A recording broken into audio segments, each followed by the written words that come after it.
Hi everyone. So in the previous video, we solved the 1D heat diffusion equation using the Jacobi method. So in this video, we will solve the equation again with the Jacobi method, and later we will move on to the Gauss-Seidel method. See, why am I doing this? Because if you understand these methods, it will be very easy for you to understand the other advanced iterative techniques. So I have explained this code in the previous video, so if you haven't to watch that video, please watch it. So let's start with the Jacobi only. So in the Jacobi, for the interior nodes, so our loop will run from I equal to 2 to n minus 1. So we find the updated solution at ui based on the guess values that we provide.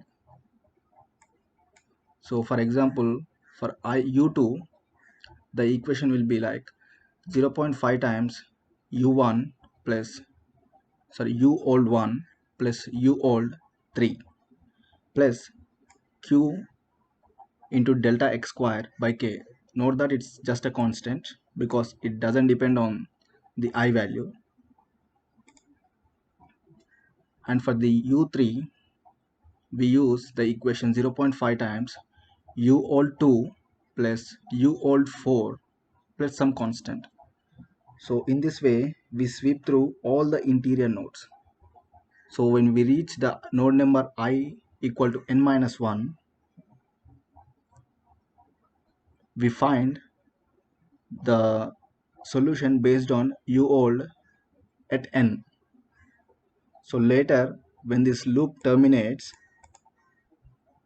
we assign this updated solution to the variable u old, so that this u old values will be used as the guess values to find the updated solution ui. So this process continues until this termination condition is true. So when your error drops down below the tolerance values, this while loop will terminate. So that's how the Jacobi method works.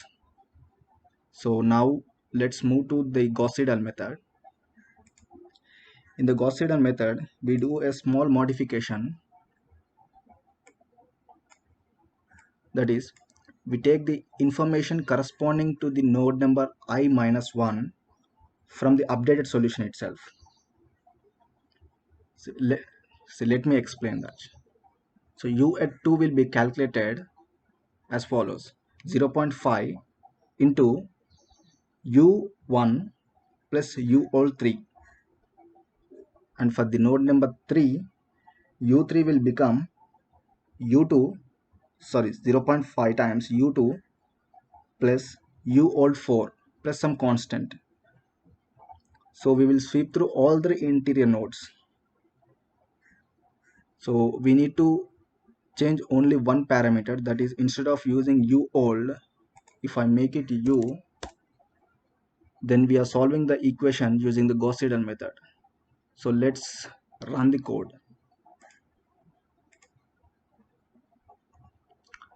So if you remember that the number of iterations that were taken when we solved the equation using Jacobi was 4090, I think. So now it's 2055, so it's almost half. So that's the advantage of solving the equation using Gauss-Seidel method. And in the one of my previous videos, I have mentioned that using smart guesses will reduce the number of iterations required for the convergence. So let's prove that in this video only. So let's change the initial guess values. Since my left boundary condition is at 100 degrees centigrade and my right boundary condition is at 20 degrees centigrade, I'll assume the average value of that. So it will be 16 to 1s of 1 comma n. Okay, I have changed the initial guess values. Now let's run the code.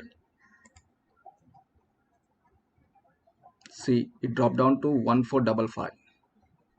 So we have proved that providing smart guesses will accelerate our convergence.